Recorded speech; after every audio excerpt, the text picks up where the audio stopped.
Been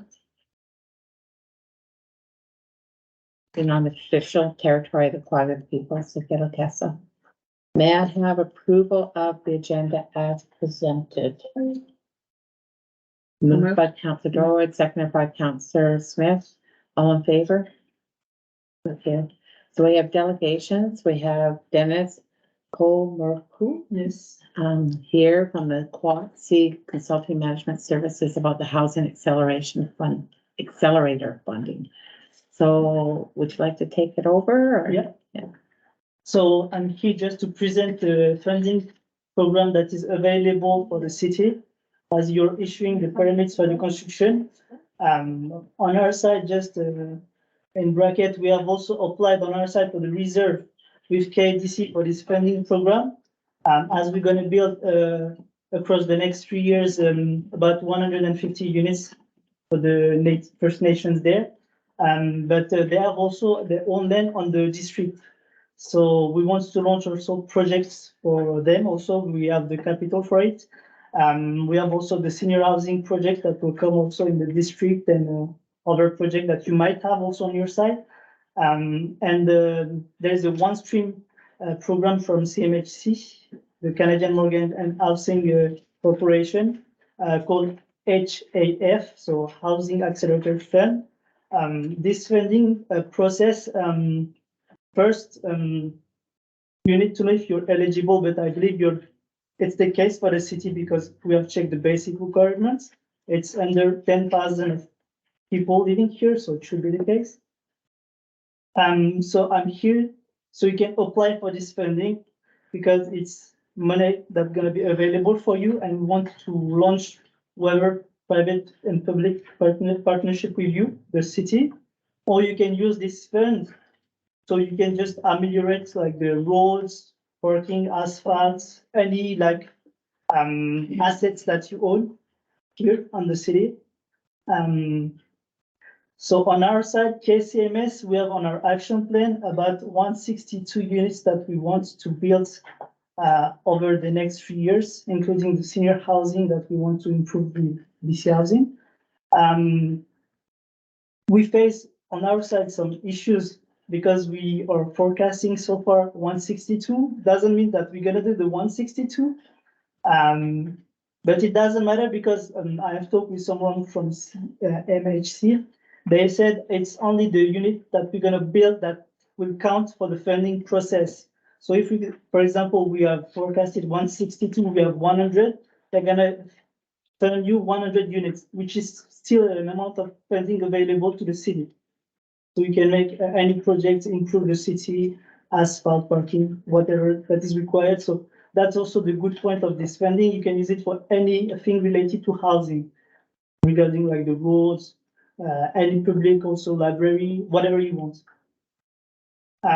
In terms of amount, it's about 20,000 per unit built, which is not a small amount. And there's bonuses, so it's specific. You need to check as per the city because it's small city. And so you have also bonuses. It's case by case, so that's why it's better if you can get in contact directly with CMHC, as we have just indigenous person on our side, so I couldn't find a person for the city.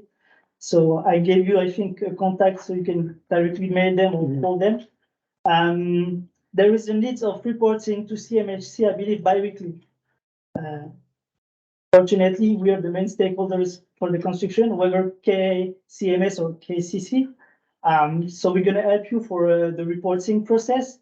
I think I'm going to do a report here, whether with Dennis or someone else available, so we can just transmit or do the report to CMHC, so we can get the fundings. Basically, how it works, I think they give you 25% upfront, and then for the next 3 years until 2026, 25% as per the unit built. The application starts, so it's very specific. It's a one stream program. I received like on LinkedIn personally an invitation about 2 weeks ago. I started a month ago here. So I received 2 weeks ago a message on my LinkedIn profile from the vice president from CMHC in Ottawa saying that because I work here, we are eligible to the program. It starts end of June, so it's about 3 days. The window, so it's pretty, I know that you're pretty delayed on that, but at least we can try. There is 45 days windows. What is good, it's, you need to find someone for CMHC so you can do back and forth, so they can review all the application form until the last date for the application. So I believe it's mid-August, the end date. So you can do back and forth to get the proper application. And then they do the selection. In terms, yes, application forms, I forwarded you and either the application forms. You need to sign an integrity declaration. You need the financial audited statements of the city, which I believe you have already done. The current housing assessment reports. I think you have one also for the city. Yeah. I'm talking about KCMS 162 units forecasted. I believe you might have more. Any people or personal public real estate company that also built here is also more budget for you. Just on our side, we have like 162 unit forecasted, which is about 3 million minimum budget for you, the city, which is not bad at all. So the contact, I send you the contact mail and the phone number. If you need any apps on my side, you just let me know. Just to back up or just a comment with regards to Dennis is saying that we had an initial meeting with Ross when we were talking about the housing project. And then Dennis brought that up to him and he's passed all that information on to Ross. So Ross had all that information. I think, Heather, did you get sent copies too? For the top, Yeah, I currently have all of them. I've been. Yeah. sitting on but did you get the information that Dennis had sent to Ross? The spreadsheets? Yeah, Yes. okay, good. Thank you. Do you have any question regarding that? CMHC planning program, yeah? Yeah, I do. I had to look at through the application process and qualifying and all of that. And I actually, so it's good that you said like you can use it for roads Anything. and stuff, because I was like, well, how does 20,000 relate to, at least $500,000 per unit kind of? It's really specific. That's the point. Because when I talked with our person from CMHC Indigenous side, she was explaining us that it's not like, for example, if you have the capital to build 500 units over the next 3 years, this budget is just one stream program that will help you build 600 units. Whether you can use it for housing, but she said, for example, if you need to create a road or bridge or anything to create more housing, then you should invest first on the roads, renovation or whatever. If you have also old building, which is the case here in the city, a lot of old building, you can renovate or demolish and do site preparation so we can create new buildings, which is going to be useful for us because we want to build new buildings instead of renovating the old ones. In terms of energy efficiency, is going to be better. So that's it. I want you to just know the information so you can apply for it. It's bad if you cannot just leave it that way because it's funding available for the city and it can be useful for renovating anything you want. Okay, thank you. Dennis? But just with regards to our conversation too, because when we were talking with Ross, we said, well, our situation is we're putting in the application. We would, myself personally, I think it's a great thing to put in for it, but we have limited resources. We don't have a lot of people that are that's going to be our number one priority right now because they got other things they have to do. But you had mentioned that you would help the district in that process to put the application in. Is that correct? I mean, it's just filling some documents. It's pretty quick. I think in half a day you can do most of it. Plus, you told me that you have the housing assessment report. Yes. The financial audited reports is also done. Yes. There are just some documents to complete. That's it. Signing an integrity declaration, an action plan, which I already provide you, how many units we're gonna build, and that's it. There is not a lot of requirement in this kind of program. It's just you have to do, I think, back and forth with the CMHC because the action plan has to be clear of what building you're gonna do and where. Yeah. But it's on an action plan. I think maybe we should just detail that, but there's half a day or maybe 1 day of full work just by completing these documents, and you might have $3 million in 3 years, so it's not bad. Pretty good return on invested Yeah, time. correct. Yeah, it would be a good return. And I mean, if you have any issues or you're facing any issues, you just let me know. I will try to help you for sure because we want to build a public project. partnership with the Yeah. city to You wanna build. ameliorate yes, the waterfront, Granville, all the place here, as there is a lot of old buildings, which is very bad. A lot of people are looking for cheap place. Myself, I'm trying to buy here. I'm gonna renovate. Thankfully, BC also provide grants for renovation, so I'm gonna renovate almost for free. Yeah, there's a lot of problems people doesn't even know, so it's bad. Yeah. Maybe you could share that information with us too, just so that we can share it out to the community, like. It's the- called the- Clean BC. You go, there's Clean one BC? website, yeah, Clean BC, and it's linked with your BC Hydro bill. If you, and depend on your income. I'm a newcomer. I didn't work a lot last year, so I'm eligible up to 35,000 of grants.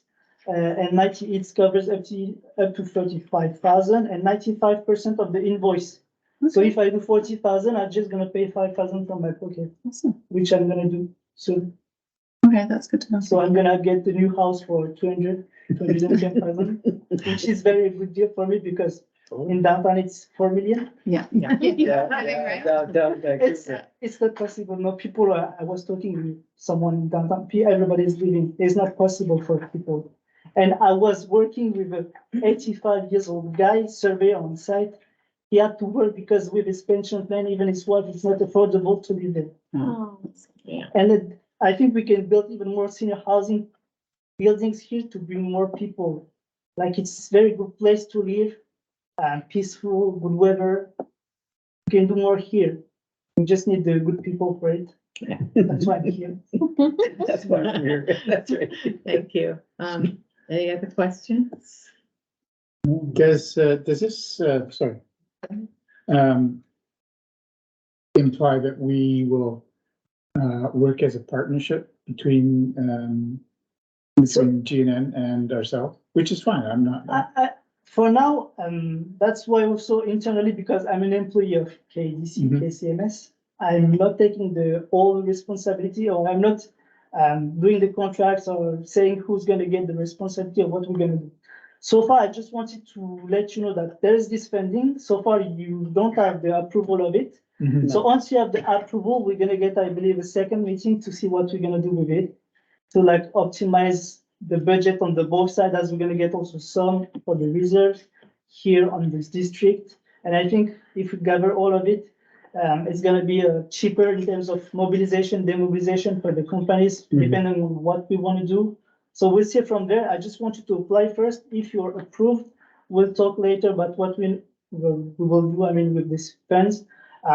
Again, it's a proposal, doesn't mean that we have to do so, but it's gonna be better for the both sides, I believe, and cheaper if we launch common projects than a separate side, like Mhm. on our side each, for sure. Well, thanks for bringing Well, that. thank you very much for bringing Thanks, it guys. forward, and we don't make any decisions generally at this table. It will go on to our formal agenda and discuss it further. So thank you very much for coming. It was nice to meet you, and I look forward to seeing you around town. Thank you. I have to leave, so. Yeah. Yeah. Well, you're welcome to stay for all the meetings. No, I have but you're- several things to do. I'm busy. There is the general manager and the project manager from KCC. They are moving because they have small children. It's not easy to live here, so I'm getting more responsibility. Unfortunately, I have a lot to do, so. A lot of people that make presentations to our council are also busy. I have more projects. I have like the big house and several things. that- Yes, that's See you right. later, and let me know if you have any Yep. question. Dennis has my contact, Peter has my Yeah. contact, so just let me know and I will try to. Okay, Thanks, great. Dennis. Thank you very Dennis. Have a much. good night. Have a good night. Au revoir. Au revoir. Bientôt. Yeah. So he speaks 5 languages. That's amazing. Yeah, one of them was French and said, "You're bilingual, too." All right, we have on a correspondence, a letter from Nikki Dayton about stick time inquiry for discussion. And I know Nikki's online, and as well, her dad is here in the audience. So at the committee of the whole, we can talk a bit more about it, and if you have any questions or anything like that. So does anyone want to start the I conversation? just thought maybe Tanya could start. Yeah. Did you want to start it, Tanya? Yeah, I'd love to, yeah. Sure. So I'll just give you a bit of a background. So prior to my coming on board in 2021. Stick and puck was offered as regular hockey, drop-in hockey with use of real pucks, scrimmaging and no full gear. That was in operation for several years before 2021. The only gear that was required was a helmet, gloves, and a stick. These times were well attended between ages 6 and 18. And when I came on board in 2021, the concern, one of the first concerns that I dealt with by the staff was this, the unsafe nature of that program, whereby the staff felt that there was a tense feeling on the ice where the younger players weren't able to get to the puck because the older players were around the puck and the fear of the puck because there was no gear, no requirement for gear. So it also caused a bit of a rift between the two separate because the ages were so big between 6 and 18.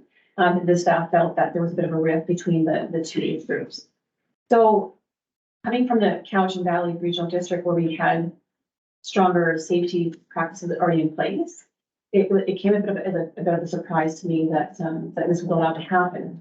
For the use of real pucks were on the ice, and there was no full gear,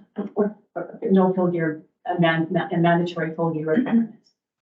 So in this discussion, we felt we would come up with a better system where we would still offer the stick and puck time without the full gear, have them come just with their gloves and their stick and their helmet and offer a plastic or foam puck. At the same time, during the same week, we would also offer the youth drop-in hockey and the adult drop-in hockey. And the adult drop-in and youth drop-in hockey would be with full gear and use the full pucks, real pucks. So the policy that we've been following since January 2021 is real pucks equals full gear required, facial cage, helmet, and scrimmaging allowed. Foam plastic pucks equals no full gear, only helmet, glove, and stick. And so since 2021, we feel that stick and puck it caters more to the younger age group, so they're around the 9 to 12 age group. It's a good way to introduce kids into the game of hockey without that fear of being hit by the real pucks. And it also engages them into it also helps them with their skill level. Whereas the youth drop-in hockey, it is geared towards more of the 10+ age group, and it really caters to the ones that really want to get more into the hockey. So there's more scrimmaging involved. There's more a sense of a full contact and actual hockey. So we've been offering both consistently since January 2021.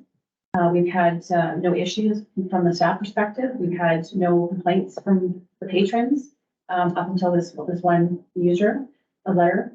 And we feel that it provides a much more level playing field for all children involved. And it provides better safety standards that are in line with MIABC and also our following BC in various arenas. So higher player satisfaction and obviously higher safety standards.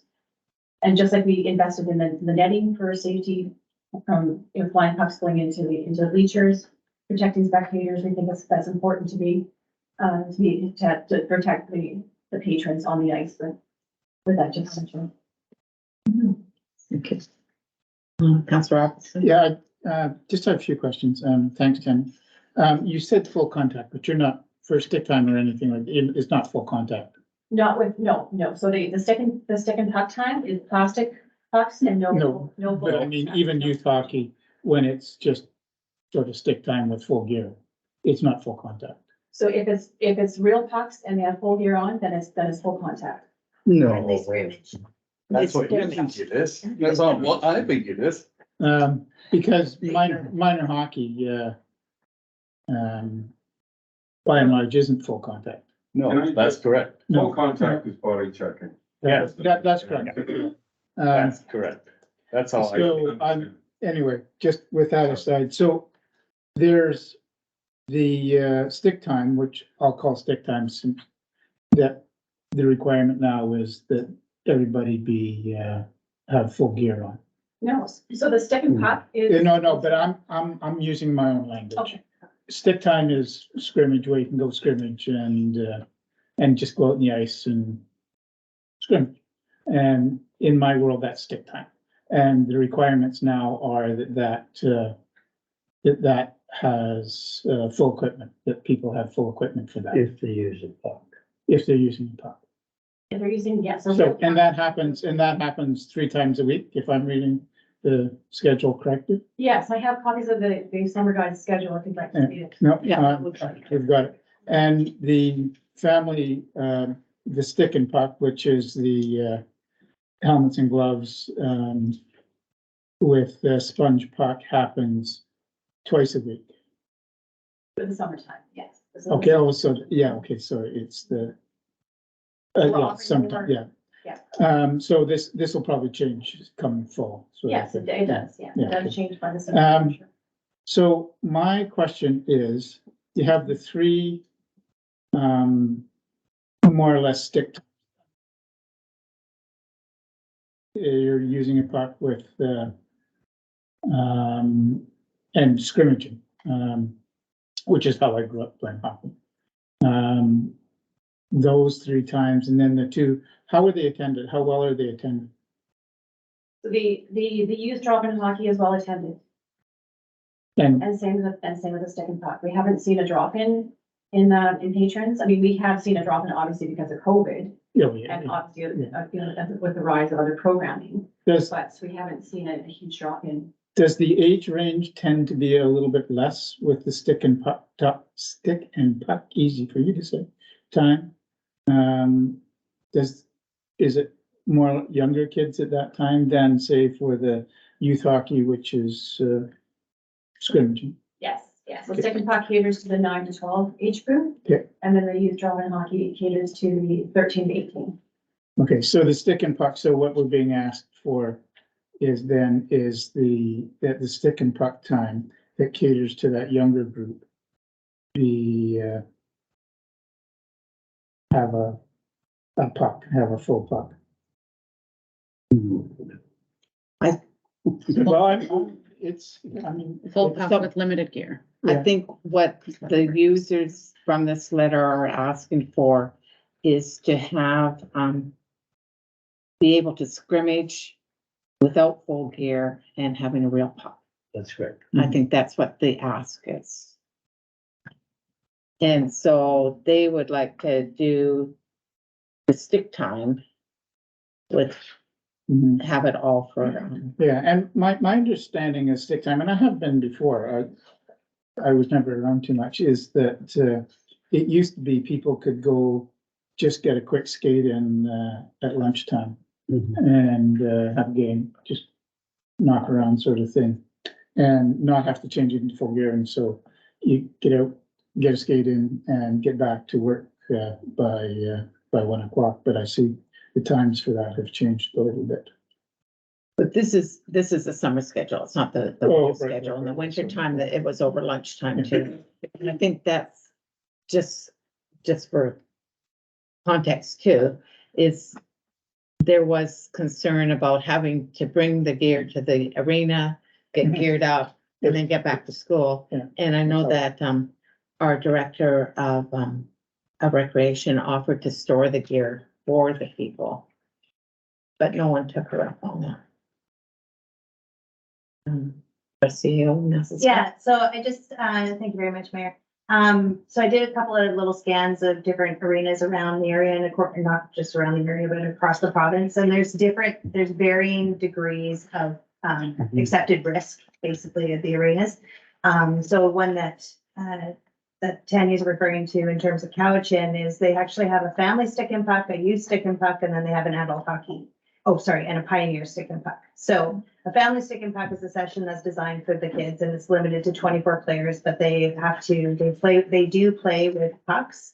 But they are required to wear helmets, gloves, and all CSA approved face and shin guards as well. Then they have a pioneer stick and puck, which is for the 50 plus. It's a great way to get into shape, but they aren't allowed to do Qualify for any that one. scrimmaging. It's a mature crowd. And then they have a You're not- youth stick and puck, sorry, which You're is, not allowed to scrimmage? so they're allowed to have, some hockey skills, no contact and non-scrimmage play for the over 50. What are you doing on the ice if you're not scrimmaging? Yeah. Exercising. Trying not to I fall. can't figure that one. Mhm. And then youth stick and puck is a recreation. No slap shots or hitting, but they are allowed to scrimmage, as long as they are wearing full equipment and CSA approved helmets. So Nanaimo has similar regulations, and then you've got varying regulations that are, where they say strongly recommended in order to relieve some of their liability, and then other places where they're saying it's a must. So I guess the question that is kind of being put forth to council is whether or not the times that we're offering in terms of what the opportunities are, what kind of risk the district wants to take on in terms of injury or anything like that. So it's really up to us what level of risk, or to council what level of risk we want to take on within the community.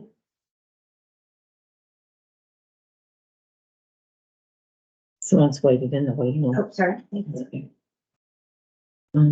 Comments? Brian's good, yeah. Yeah, Councillor Texmo? So what is the liability difference between now as opposed to before 2021, before we actually, this got put into effect? What's the difference? In terms of what the cost, or in terms of Like whether or not, liability wise, like, you know, I understand from perspectives why this is put in place, because obviously it's they're saying it's a liability thing, but you know, historically, even like me growing up playing hockey in Port Hardy my whole life, it's always been a puck. And what's the difference between then and now as far as liability? Why has it changed, or has it? well, what it comes down to is whether or not there's been incidents. So when you have a situation where kids are being rough, and this is where it came from in terms of our staff and bringing it to the attention, is the kids were being rough. There was some incidents where children were feeling that they weren't safe within the environment. So in order to create a safe place, we separated two different programs rather than having it just the one program that we had before, made it into two programs, and then required some padding and equipment and things like that in order to ensure that everybody was safe on the ice. If we were to take the step of going and saying highly recommended, we could be reducing some of our liability. However, you know, we are the ones that are dealing with the first aid on the ice as well. So that's the other thing that we have to look at too, is what exposure are we putting our staff through in order to protect these people. The other thing is too, is that what you could do is, in what they have done in other communities, is what they say is if you're under the age of 13, you must be accompanied on the ice by an adult in order to relieve the liability of that gear issues as well. So there's a couple of different ways that we could angle it, but I think one of the 3 points that I would just point out is the staff having to deal with first aid issues, the safety of the people that are on the ice themselves, and as well as just ensuring that we don't have any major incidents that will cause any future liabilities. Thank you. John? Me, Yes. have we got written reports on this? On the injuries and stuff? Yeah, right? Yeah. Because Every that, injury is documented. yeah, well, I'd be interested to see that, because I don't see a problem personally. I've seen it for years now, and I don't play stick hockey. I don't play hockey at all. But doesn't seem, seems like we're going overboard, personally. Councillor Texmo? Yeah, I agree with John. I think it's just a bit overboard. And if you've gone the extra step to kind of separate age groups, I agree with that. I've seen, you know, coached hockey enough to see the age gaps and how they, you know, they correlate with each other on the ice. And if there is older kids with a different skill level and you got younger kids there, it's hard for them to be a part of it. And of course, yes, kids can get hurt, but if you're already separating that age group, give them a puck. That's my 2 cents. Well, Councillor Robertson, but I just want to step in for a second. They've separated it out already. So they've got the younger group doing the stick time with the foam pucks. And then they've got the older group doing it with real pucks, but with full gear. And it's, to my way of thinking, it's the full gear that's what they don't want. Who has requested to speak online? Okay, Council Robertson and Nikki. Yeah, I played hockey all my life, my entire life. I grew up in the prairies.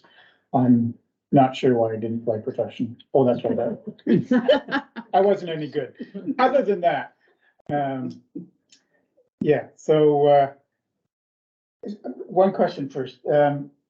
What is Port McNeill do? I don't know, because there isn't registered online. Anyway, and I've coached kids who, pre-nuts, peanuts, and, I've got three. part of that is, we would use with those kids, little 4-ounce pucks. They're orange and they're 4-ounce pucks, and a little easier for small bodies to move around. But by the time they were into, Pee wee and a little bit more competitive, we were using pucks, clearly. I'm okay with actually the separation of the ages. I think it's problematic, particularly even when, with minor hockey with, first years and second years, and there can be quite a range in size, even within that age range. So, I'm willing, I'm okay with the separating the ages out. I'm actually okay. I'll listen to more about, but again, I've been playing informal shinny hockey, scrimmaging for a long time. And that's kind of what old timers is, although we play it in full gear and we play it badly. And there's other activity, but anyway, but that's essentially what it is. No. Nikki wanted to have something to say. Hi, guys. Thank you for having this conversation. I am really glad that it's brought here. Part of the thing that I wanted to just kind of touch on, because there's a couple times, Pat, where you're wondering what we were actually asking for there, is we're not looking to do scrimmages as ungeared players. But there is real opportunity for development when we use a real puck for stick times. And these are things that my son has been doing since he was 6 in the Port Hardy Arena. And so now he's 15 and he's no longer safe to do that. So we're looking to make sure that there's no scrimmages happening. That would be a fair thing. And that's actually what a lot of the arenas do on the island. We've gone down to Nanaimo and there's a range of people accessing a stick time that has a real puck, that has the stick time gear, where there's people as young as 5 years old and as old as 65 plus. And so this is something that is happening on the island. As close as Port McNeill, they have standard pucks. Their only requirement for standard pucks to be used is if you're under the age of 13, you have to have full gear. So there is accommodations that are able to be in place to make sure that our youth are safe, especially the younger ones. But for our older ones to access like those lunchtime stick times, they can just go on their lunch quickly, do a quick skate, do some passing and shooting with their buddies, and then head right back to school. I think it's a great way to connect the kids back into the community. And it would give them an avenue for expelling all that teenage energy that they have for sure. Okay, thanks, Nikki. Councilor Dorwin? Yeah, thanks. Well, Nikki, thank you for all Yeah. this time that you put into the community with these youth sports is really, really appreciated. And thanks for clarifying what you're looking for there. And so maybe the question is more that maybe there should be like a third different type of stick time that there's no scrimmaging and it's, just practice. It's the basic gear. It's for, I would assume, all ages if they're not shooting the puck at each other, but I'm not scrimmaging, yes. but maybe that's a solution that would help satisfy all the different users. But maybe we could get together and try to figure it out more. Can Can I just speak to that? So stick and puck, that's exactly what we offer. So stick and puck is an opportunity for any age. And when I say that it caters to to the 9 to 12 age group. That seems to be the trend of the age that we get, but we don't discourage older children from coming out. So the youth that are, 13 and up can certainly come out to the stick and puck times.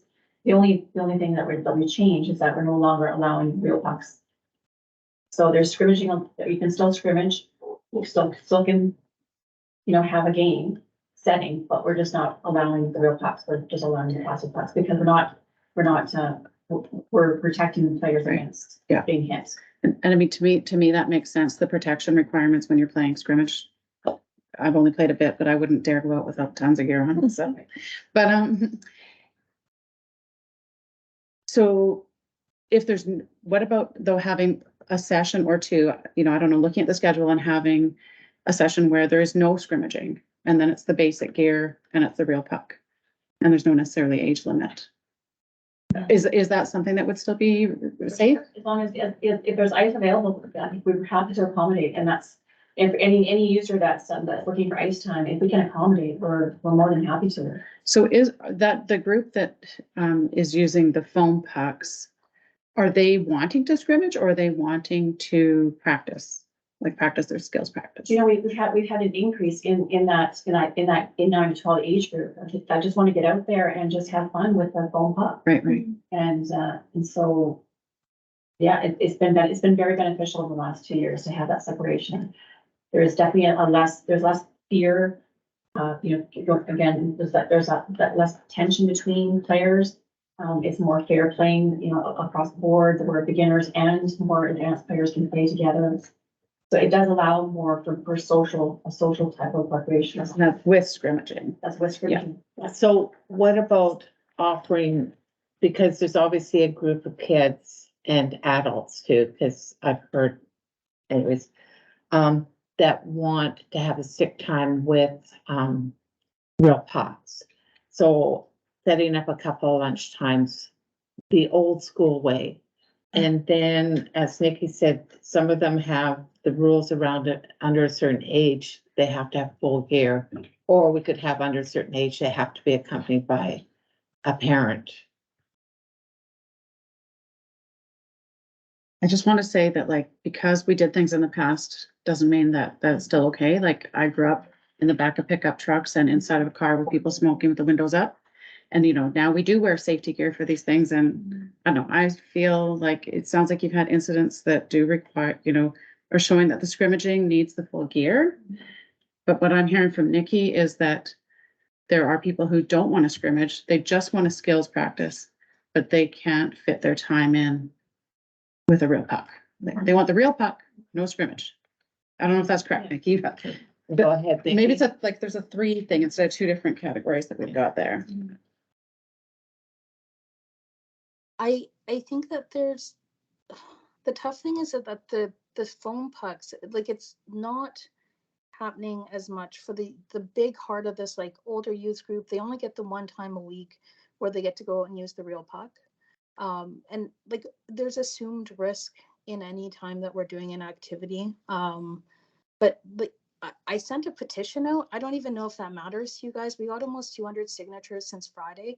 And these are community members that want to have an opportunity to go on the ice with a real puck and play hockey. And they don't have to do the full scrimmage. It can just literally be shots on net, passing with a buddy. And it's just individual development. Whereas when they practice with their team, it's team development.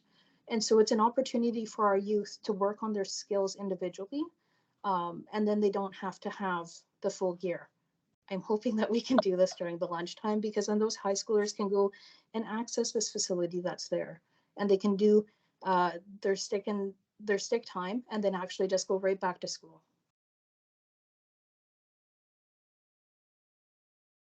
Okay, thanks, Nikki. You've been very eloquent, and I know a number of us have seen the comments on Facebook about the petition that's going around. And although it would be a petition that is just probably your contact, so it's not necessarily a statistical sound petition, it's certainly indicating a real desire for this. And So thank you for all your work and for advocating for your son. Because I know he's the one that's pushing you to maybe step out of your boundaries, and so it's very much appreciated. We will continue the discussion. And we will certainly continue this discussion, and we won't forget to get back to you about it. Yeah, I'm happy to, if you'd like me to come sit in on any other meetings, I'm happy to be a part of the discussion. Thank you. Yes. If it pleases the group, can I make a recommendation that staff take away this conversation and we'll converse with our insurer and just make sure that everything's on kosher before we make any final decisions and report back to the group? That would be That great. sounds Thank excellent. you. Thank you. Do you want a motion to that effect? We'll just put it in as an action and we'll just bring it forward. Okay, thank you. All right, Nikki, did you catch that? So we're just gonna check with our insurer, and then a report will come back.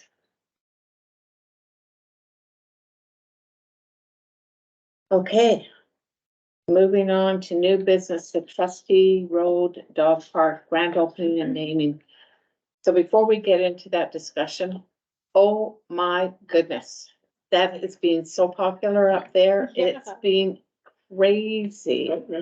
And so kudos to Cam, you and your crew getting that fencing up, and then I'm just doing a little story about this, but after the fencing was up, I happened to be driving back from here, and it was in the evening, and there was 4 dogs there and people milling about.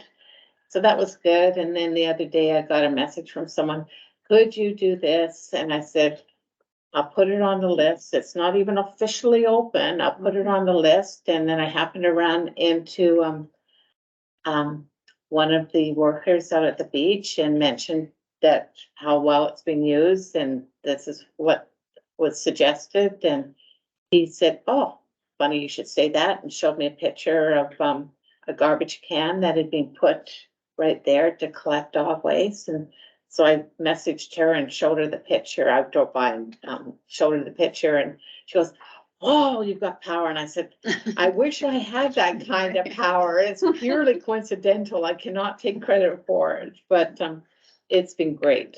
And I did see someone had moved a picnic bench in there that belongs to the food truck, but anyhow, it's great. So going on to the Trustee Road Dog Park grand opening and naming. I'll throw it. Sure, actually, and thank you very much. I just wanted to also point out too that there's gonna be a couple of, now that we've got so much space, a lot bigger than I thought it was. Now that we've got some space, Norman and I took a trip up there, and we have already got a list of budgetary items that we'd like to put forward to next year in order to make the park that much better.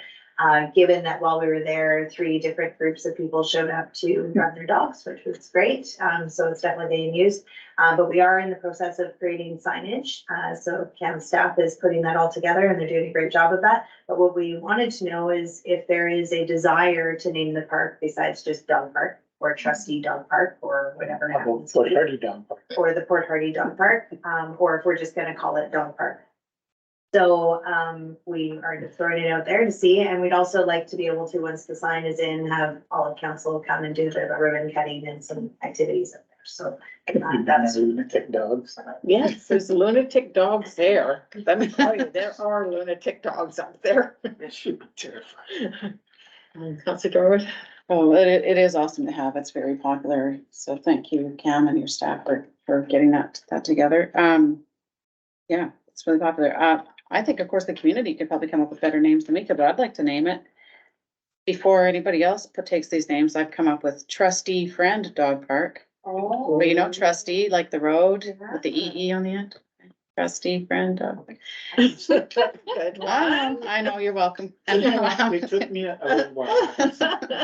And Sit and Stay Dog Park, which I feel like has double entendre, you know, like for your dog and for you, take a break. No, it's not a double entendre for our dog. No, it doesn't sit or stay. Yeah, so anyway, I just thought I'd put those out there because I had put some thought into it. I'm impressed. That's a lot better than my mutt hut. I'm sure the community could come up with Do we something. want to have a contest or something like Sure. that with the community and, That's a good idea. Win a free roll of doggy bags. We could be a Bodie McBoat face, like the National Geographic. Right. Right, right. Yes, isn't that- yeah. Kind of like Mud Hut. So what we could do is we can run it, get a whole bunch of names collected, and then we could throw out those names to, be able to have a contest. Or do you want to strike a small little committee of a couple of people to vet like 3 or 4 tops and then throw those ones up there? I think Right. the 3 or 4 times. sorry, what was rough, did you say? Run a poll on Facebook. You can just create a quick poll on Facebook with the names. Well, we gotta come up with all the names. We got 3 so far. We can run it however you like. It's easier if we do like collect the names, everybody come and give us your name, and then we'll just throw out a survey. It's just that sometimes it makes it a little clearer when you narrow it down to like 3 or 4 before you send it out instead of 25. Do we want to maybe get Cam's, crew of, employees to come up with some names too? I believe our park supervisor wanted to name it Darling Park, but Watsy Park? What's the part? Watsy. It's, What? Quapaw for dog. Oh, that would be kind of cool. That's really cool. Mm-hmm. I'm sorry, what was it? Watsy is, and I only know that because a friend's dog was named Watsy, and it was Quapaw for dog. Whatever works. We'll figure out what to do. Yes, I'm getting this. Sounds like we're open to whatever. Okay. Yeah. Then we'll. But I like the idea of having a poll and a vote on Facebook and, Okay. Cause we can do a, just a collection of names, via Facebook. First we'll do it after this, actually, maybe we'll do it during. We've got a lot of people paying attention right now. And then we'll do it as a survey. Okay. okay, thank you. On the staff reports, the Eagle View Elementary Safety Improvements Proposal for discussion. So I didn't prepare a formal report, but I just have my notes on this.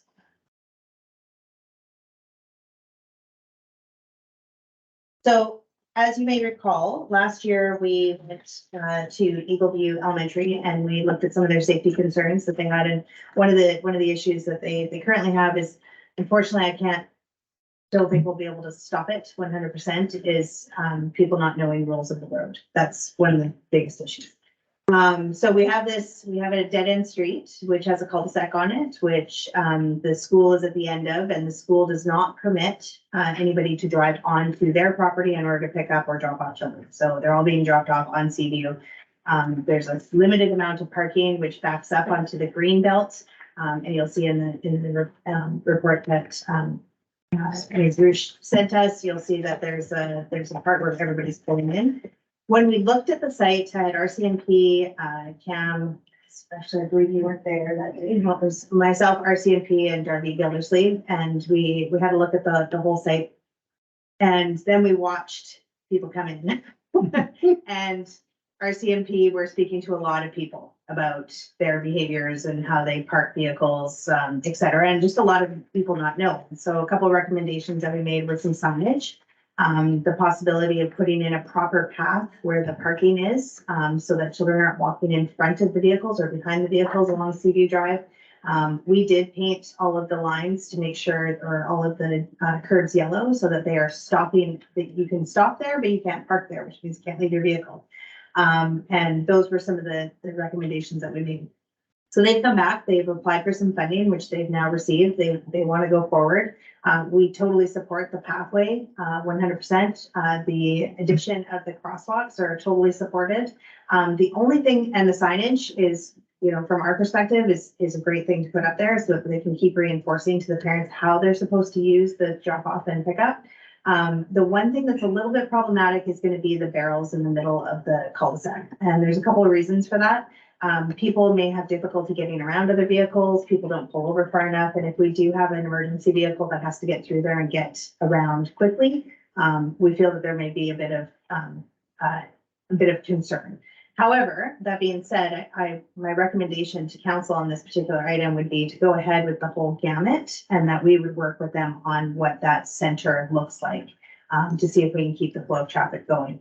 Originally, one thing that we had discussed was that a parent could be designated to put out like a sandwich board almost to kind of tell people how to go and kind of create that barrier, visual barrier, but then take it out at the end of the school day, but so that it wasn't something there permanently. But from our perspective, we're totally willing to work on all of the rest going forward. Thank you. Councillor Tidbury? Just a thought, in the NIMO, what, their roundabouts, they just got like in the center there, they just got like a kind of a cove. So, it's not restricting anything, but it gives you an idea if you drive too far over that way, that you're like this, like. Oh, that's a cool idea. It's not good. But it's not very high. You when you go down to the NIMO next time, just look around. And it's the same in England, by the way, too, so. Yeah, all of Europe has roundabouts, yeah. But just like this, it's just a small hump that's in the middle and it's around and sloped. And that would make sense actually in there. Skateboarders would probably like it. No, well, it's not that high. It's just an indication that you're kind of going into the center. And another option, rather than, putting some infrastructure in there, is we can just paint a circle and Yes. put hash lines on it so that it's a visual cue, just in terms of going forward, and whether we give them a cone to kind of stick in the middle, but you'll see in their diagram that even in front of RCMP, people just pulled through there like it didn't exist, and it's just like a regular, turning street.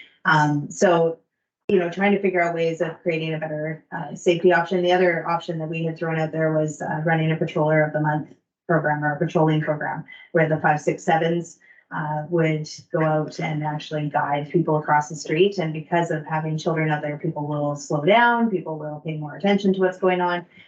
However, I don't know if there's much uptick in support for that program. But we still offer that. RCMP and myself both said that we would supply the equipment, stop signs and high vis, and RCMP would supply the training. So it's still an option for the group to use as well, because even if they have crosswalks, they can still use crossing guards.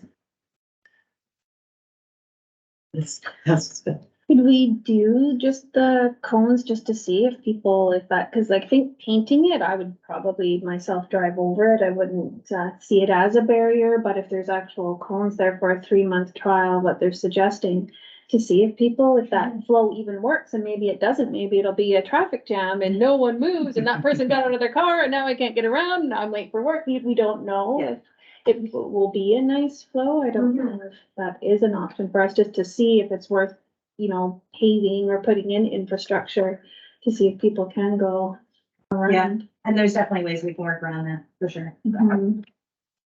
So I know that time is a priority with this one, because if anything's going to be done, it has to be done in the summertime. Right. So is anyone willing to move? Councillor Dorwood? Yeah, I'll move it. I just want to say this was a really nicely written Yes. letter from the PAC, Agreed. the Eagle View PAC, and all the supporting documents and stuff. So, but yeah, yes, I'll definitely move to go forward with this and whatever type of experimental barrier.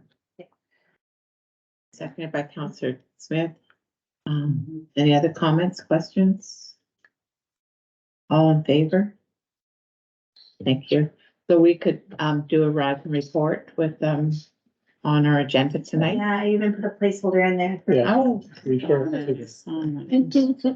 recommendations from the community. thank you. Tanya Call, Director of Recreation and Community Service, your monthly report, and welcome back. And again, our sympathy on your father. Thank you. Thank you for the wonderful card. Wonderful. Nice to have a supportive work environment and flowers came to the house, to my mom's house, and said, my mom's house, and she was quite touched by that. So I really appreciate that. Thanks. So yes, thank you for accommodating my late submission. I squeezed it in today. So given the whirlwind of the last 3 weeks, I'm just happy I was able to put something together.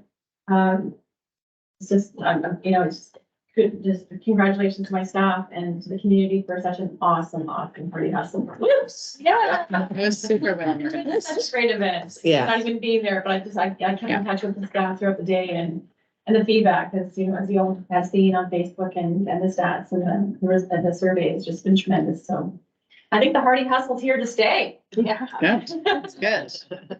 Yeah, so, yes, we rolled out the survey. We had 31 responses, which is not bad. We had, 63, so we had 86 registered, 63 showed up. I'm told between 20 and 30% do not show up for various reasons, injury or just decide not to show up. So wasn't unexpected. Congratulations to Brian I thought that's just fitting for Brian to win the Hardy Hustle. I know all the co-ops competitors were hoping to beat you, but it's awesome. Just gotta go in it again next year to protect his title. Yeah, some really good feedback. We had very little negative feedback on the survey. We had some great stats showing that overall the organization race was excellent. The start site and finish site were good. The route was, I'm surprisingly lots of comments about the scenic route, which I wasn't quite sure about how people would take about it. And I had some interesting comments about the hills that didn't see all those hills coming, but I love the challenge and I love the last hill up Seaville. The sea view is hard, but I'm glad I conquered it. So it's hard to get away with that hill in the end there, unless we change it completely. So yeah, just some great comments. I wanted to highlight one there. I thought this was very nice that one racer acknowledged the mayor. How nice it was for the mayor to handle all the medals, so thank you for doing that. It was my pleasure and honor. Yeah. See, I wasn't going to do it. Despite the rain, I heard there were spouts of raining throughout the day. So Yeah. thank you for sticking that out and doing that. Some great suggestions for next year. So earlier start time. So if you're questioning why we had the two different start times, the walker and the runner start time, I just copied Comox. That's what they have done for many years, and it seems to work for them, but perhaps, we're not at that stage yet. I mean, we're small enough, we can just have one race. So I think next year we'll just do one race. I think that's the consistent consensus around the table for my staff wise and participant wise. So an earlier start time and just one start time. There was a sense that some of the walkers were actually running the race, so a little bit of confusion, when that 10 a.m. start time came about, whether you're a walker or runner. So we can just have one start time. It'll make it a lot easier for the staff to track the times at the end if we just have a running total of, first, second, third. Avoid the last hill if possible. The only way to do that is if we move the finish site to Carrot Park, which we did discuss. Heather and I just discussed that prior to this year, but we felt with, with the inconsistency and letter patterns and all the logistics and power and all that stuff, we felt more comfortable doing it at the Civic Center, but maybe there's an opportunity, to explore having it at the Carrot Park. So we can avoid the hill. Or entertainment. So I would love to get on board with this. If we can get started early, is to invite food vendors and get some bands or get some new music happening at the finish site to make it more entertaining for spectators. Because it's a long day. If you want them to stay out there, you need some sort of enticements. So something to look forward to for sure. Healthier snacks. So this is an interesting comment because we only had bannock and the 7 bites lined up and a few bananas left over. But then when we had that generous donation from the Mid-Island Co-op, we had to purchase the items to their store.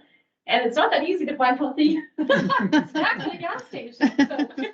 So that's why we had the sampling of, of all kinds of goodies, from muffins to gummy bears to chocolate bars. So, we might not do that next year, but interesting comment that the racers, even though they need that sugar at the end, they do appreciate the healthier options. So yeah, good to know.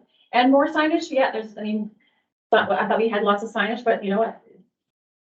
wind blew down and the chalk, unfortunately, because of the rain, it dissipated. So, we'll have more signage and flaggers for next year. Always looking to build the volunteer base, so we'll be starting early. I propose for next year to keep this around the same time frame. June seems to be a good month. It is recreation month. It doesn't compete with Canada Day, Loamy Days and grad and, you know, that hustle and bustle of summertime. So I'm proposing June the 9th of next year, the Sunday. But certainly open to anyone's opinions on that. And I'd like to, once we get the date confirmed, we would love to roll this out for the fall guide. Get the registration, get that enticement out there with the racers that are, you know, where it's fresh in their memories and they want to, you know, sign up early, get them signed up and then promote this all the way down the island and as far as we can go. Any questions about the Hardy Hustle or comments? And thank you all for participating. Yeah, it was super well organized, Tanya. Good job. Your staff did great. It was like super. I've done lots of races and I want to say it was super well organized. So thank you. And then just for next year's date, I've just double checked with the school district about the grad date for next year. I have no idea what it is, but it changes from time to time. Like this year it was a bit later, but it's definitely been on that weekend before. Okay. That's a really Thank good you. point, because I know that the Port Hardy grad class of 2024 is asking it not to be as late as it is this year. They wanted a different date because they don't want to compete with Port McNeil on the same day. So that is going to be an ask going in. And the other consideration, because Father's Day will be the 16th, grad will not be that weekend, so it'll end up being the weekend before. Well, That's what we did last year. We did it earlier, Father's Day. yeah, which I would encourage, because there's the loggers, have their annual golfing tournament that 15th, 16th. So There's not a lot of joggers, runners in the crowd. actually there are some. Between the loggers, the people who go to the loggers tournament, Yeah. And just another suggestion possibly for next year is if it was at Carrot Park, which I think that's a lovely start and finish. I mean, we do the Terry Fox run from there. Any of there is, like, we got to set up tents and bring power and all that stuff. But, well, we have power down there, but we bring the generator anyway. Is that it would be cool if we could do the farmer's market at the same time, so that there was, like, when the people are waiting, that there's something for them to do, and then there's food vendors, and I think it would be doubly good. If it was down at Carrot Park, then it would be easier to do organize with the farmer's market, because right now we're doing it the second and the fourth Sunday of the month. And so far it's been quite well attended. So that would tie in if it was on the 9th, as long as it's not a grad weekend. I thought of it. Yeah. Great idea. It also saves us organizing that first. Right. Well, that would Then be it's our Trina and grant. myself organizing it. From the district's perspective, then we're not organizing all of that. We Yeah. basically hand it over to another organization to take on that Yeah. job. Should it be accepted? Okay, we'll let Tanya work on that part. The clear netting has been installed. Yeah, it's cool. Yes, so come on over and have a look. I took a short picture there, you can see sort of Yeah. the difference there, but yeah, it's a noticeable difference. I think people are gonna be quite happy with it, so it went very, very smoothly. 2 days, Hyco came in and we didn't impact any programming and rentals, so it was great. Thank you, North Island Eagle, for initiating that, switch. Volunteer Appreciation Awards Barbecue, we have begun the planning. We proposed Sunday, October 15th. That was the best available date for the Civic Center. We've got 2 p.m. might be a good time to coincide with the RCAO's vision of having a volunteer fair for 2 hours, between 2 and 4. Allow community groups to showcase what they offer and try and recruit volunteers, and then lead right into an awards banquet and a dinner of some sort. Awesome. We'll have to not call it a barbecue though, because it'll be October. Okay. We're not gonna be outside flipping burgers, I Dinner is. guarantee you. You could have an Oktoberfest theme. Oh, Okay. Oh, fun. yeah. High five to that. We have to, Oh, my Oktoberfest is somewhere in goodness. town the night before. Mhm. Just looking at my calendar, it's already on there. I have to practice. Here.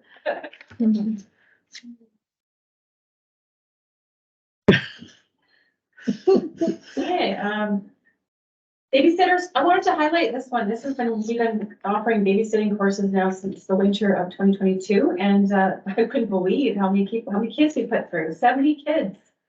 Hmm. 70 exactly, between the babysitter and then the new home alone program. We have a directory built into our system now where people can, once they pass their course, they can be put onto a directory, and then parents can call in and ask if they're for a suitable babysitter. So yeah, it's been given, it's a nice, you know, it's a promotion for the kids, and it's a nice way for the kids to get a little bit of, you know, on the resume and employment stuff. So can I just ask, because one of my neighbors just posted on our street Facebook thing about their babysitters have aged out. So obviously not everybody knows about this registry, so Okay. maybe you could post it on the Port Hardy Rec, and then it can be shared. Be great.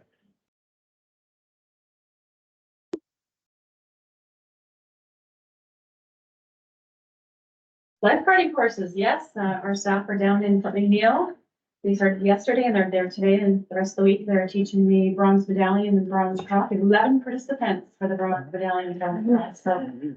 So yeah, it's almost too much for the for the pool. We're making it work. Three current staff and then 8 external staff. Or three current staff and 8 external candidates.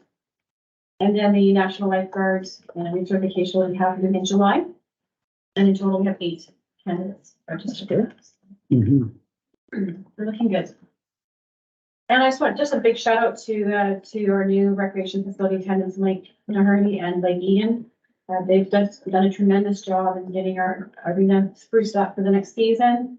Really freshly painted and cleaned and well taken care of, and it's just been really just a nice team atmosphere going on there, and a lot of initiations. So I'm very proud.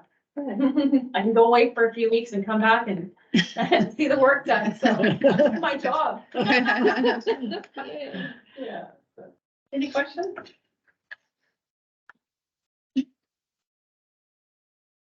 Oh, you're off the hook. So thank you, Tammy. Thank you. And then on to our Chief Administrative Officer discussing the parks use permit fee. Yeah, so I guess I'm just needing a little bit of clarity. So, just to kind of give you a bit of background, this has been a topic that's been coming up with the 3 people that use our park.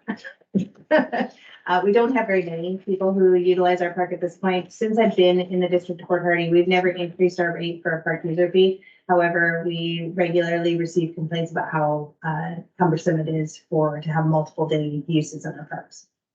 One of the reasons is sometimes people only want to be down there for an hour to sell their things. So I'll just put it out there as to why we're having this conversation. We have a new business in town who is an ice cream bicycle vendor. She's gonna ride her bike around town. She'll sell primarily at a park, but she's not gonna be there for very long.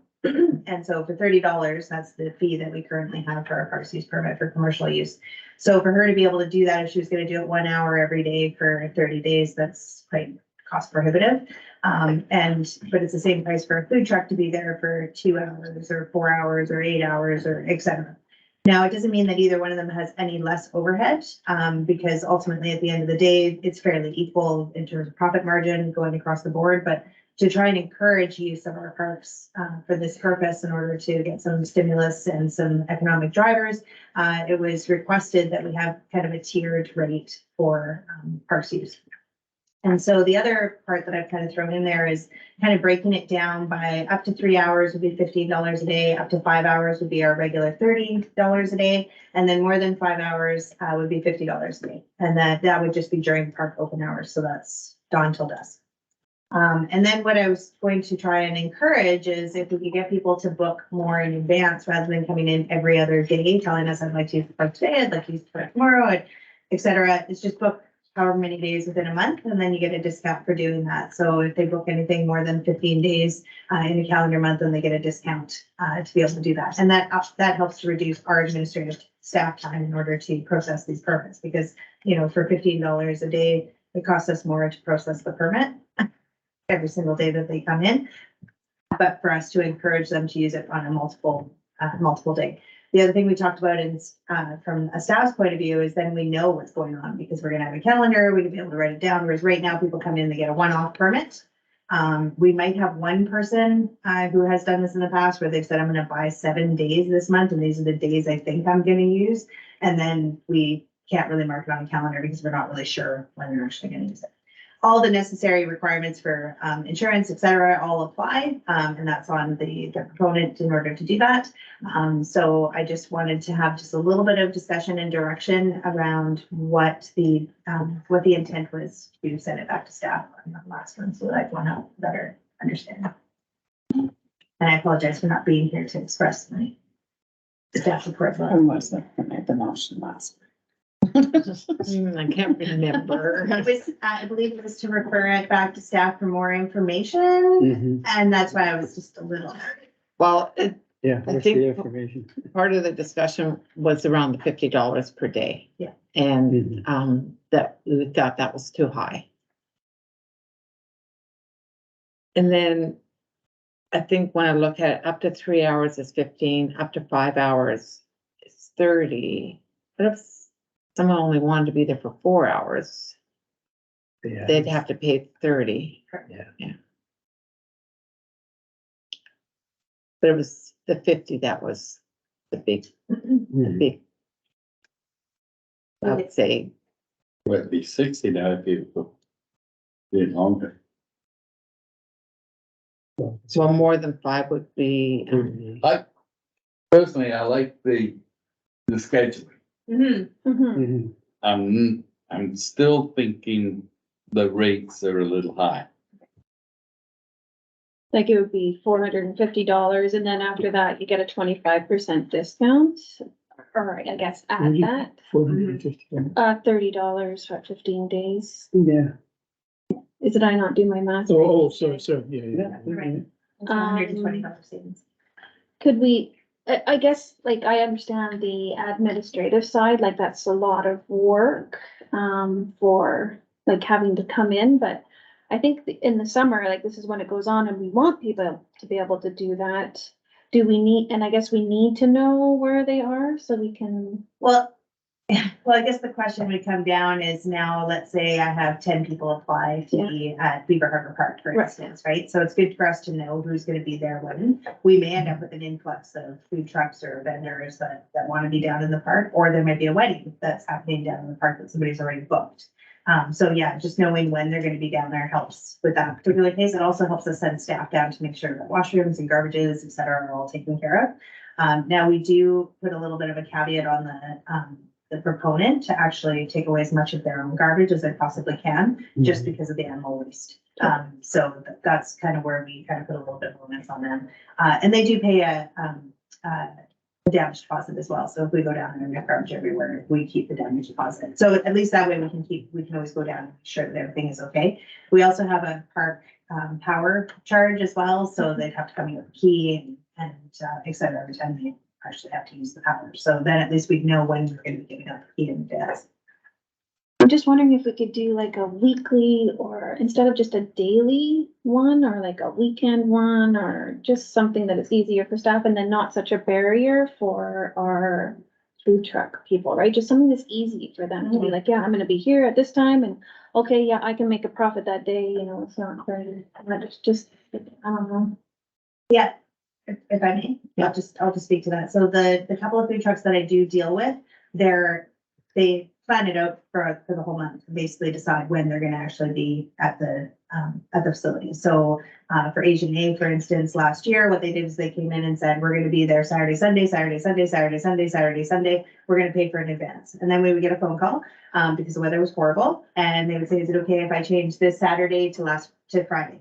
And then they would just give us the notification and we can make that change. What we're trying to do is encourage them to be there a little bit more often, because the reason why they're only doing Saturday, Sunday, they could be there in the evening as well, but it's cost prohibitive for them to go in there and do like a Monday to Friday in the evening. This would give them a little bit more flexibility to be there a little bit more often throughout the month and have a little bit more stability for their own customers as well. So that's one particular customer. And then the other two customers that we have that have food trucks have expressed similar issues as well, that they'd like to be there more often, but it is cost prohibitive. Councillor Dugas and then Councillor Howard. Yeah, looking at that, the way you have it set up, but I think I like the idea that there's different hours, but as with, as the mayor already mentioned with regards to depending on the day or whatever, myself personally, I'd like to see it like 4 hours and then up to 8 hours. And then you have for the days, 15 days in a month. And if you're only talking about normally a weekend, so you're probably talking about 8 to 10, depending on how many weekends there are in a month. I think that that's a little high. And if we're trying to get them to be out there more often, I think that we should be less days to get the 25%. And then I think if it's on a 2-day thing, I like what Councillor Smith mentioned, maybe there should be like a flat fee for the 2 days for up to 8 hours a day or something like that. That's just my 2 bits. It costs more 2 bits. I really like what Councillor Dugas just said. I feel like there needs to be a bit more of a break, like a little more. I like the idea that we're doing this because getting it down for $50. But I think we want a balance between there are costs associated with using the park, there's water, sewer, garbage and all this stuff. And we want people to use the park because we want that liveliness. And that was part of what the staff member who's not here this week said, maybe we want to look at our whole park use policy and spend all this time. And that's why it came back this week. So, but I like where you're going with that. So maybe we could just revisit it one more time and bring it back to next meeting. Well, Just to sort out some better numbers and, Well, if I could, Yes. or if you have them in your head already. I have them in my head already. So what I would propose is up to 4 hours is $15 a day, up to 8 hours is $30 a day, and get rid of the over. Okay. I like that. Get rid of the overcost, so no 50 anymore. So we're just doing Yeah. 15 and 30. And then we apply a discount at 10 days and not 15. Yeah. Which would still get you your 8 weekends and 2 extra days. That sounds good. That sounds good. I like that. And does that alleviates? Still alleviates that issue as well. It's worth a try. Well, that's kind of what my thought is. Yeah, we gotta try something. Encourage the use in the park and, Yeah. you know, when you start thinking about the cost of insurance and things like that as well, right? You know, there's a lot of costs that go into being a mobile vendor. Mhm. Not that, you know, Don't pick on insurance. Just kidding. but if they're gonna go to that length to do that, then Yes, they're. no, I know. Yeah. Just kidding. Yeah, So if, This is not the place for joking. Do we want a motion? I like so I've that. got up to 4 at 15, up to 8 at 30, 10 days with a 25% discount. Councillor Robertson, Yeah, I'll move that as well. do I have a second? I'll obviously second that. All right, fine, sorry, Councillor. Councillor Dugas, yes. And you'll note that it's actually on the agenda already, so Yes. if we were to just get through first reading, do a second reading with the amendment, then we get first, second, and third done today. Yeah. And then that way we could roll this out for the summer. Perfect. Okay. Any comments? Yeah, I did quickly look at others because I was curious. I have had a vendor say to me, you know, it's not fair, you know, businesses, they only pay 100 and something, you know, per year, and then we're paying daily. And then we brought up, you know, the brick and mortar and the cost of business Exactly. and then the liability. And then other places, they charge too, the exact same daily rate Mhm. that we have. I did a little bit of looking around, so I'm happy with, what we just decided there. I think that's good for both of our, well, a few of our handful of our vendors that should work out. So, thank you. Thank you. No question. Yeah. Was there a charge for that tent that recently visited? Up there? Yes. No, there's not. And why? Was that is that our property? No. No. No. Oh, it wasn't our property. I was thinking that it was Oh, North Island, North, yeah. North Island Rise. just because it was right beside the dog park, which is our property. The dog park is our property, but the property between the driveway access and so that grassy area that we've left vacant, that's actually. That's yours. Oh, gee, really? We actually made the comment, they'd have to look at the I private property, know, right? I know. I couldn't remember that. So little we didn't have aspect. to worry about it. Worked out perfect. Because it could be other types of people, not just like, what about a kayak company that might want to set up to rent kayaks or whatever? Like, I think there's other opportunities to be had Yeah. for different businesses. The tourism companies actually, so even the hotels have asked to set up stands down there so that they can direct people to, you know, packages or, you know, things that they're working on, you know, attract people to the hotel, attract people to an adventure, you know, those kind of things. So. you know, Packages, oh my gosh. Sorry, we've been trying to do that for 10+ years. Fantastic. Any other comments, questions? All in favor? Opposed? Carried. Could I just ask one more question? Sure. Just for procedures during the council meeting, could you remind me, so because what's presented there, we're going to amend the rates and fees bylaw that we're looking to pass. Mhm. So you say we have to do first reading as is or first reading amended? Could you just, First reading, then you make all your amendments. Okay. And then we do a second reading. okay, And then that second reading includes those amendments. Okay. And then if you're okay with that, and you don't think that there's You gonna can be do any third. more amendments after that, then you can do a third reading. Okay. Now, it doesn't mean that when we come back in July, that you can't rescind third reading and say, I want to make more changes to this. okay. However, what that does mean is we still need to have that 24-hour period before that bylaw could be adopted again. Which means we would be either holding a special meeting or we would be having that meeting, a special meeting or the meeting in August. Okay. which then- Thank you. I just needed, we don't do it that often, so I just needed a refresher on how Thank you that'll for work later. taking notes. Okay. I'm here to help you. Thank you. From the government. All right, motion to adjourn. Moved by Councillor Smith. Thank you. Mike is just on his way. I think I saw him pull up. Perfect. All right, and you're welcome. it? Yep, we're done. That one, next meeting is, what's that? I say it was interesting. Good. Tennis dances sometimes too. There's another meeting at Tennis 7. dances. There's another meeting at 7. Can talk now. That was the informal meeting. Yeah, That's a, yeah, committee of the whole meeting. Now we gotta go into our council. WHOE. Thank you, that was fun. I'm sorry.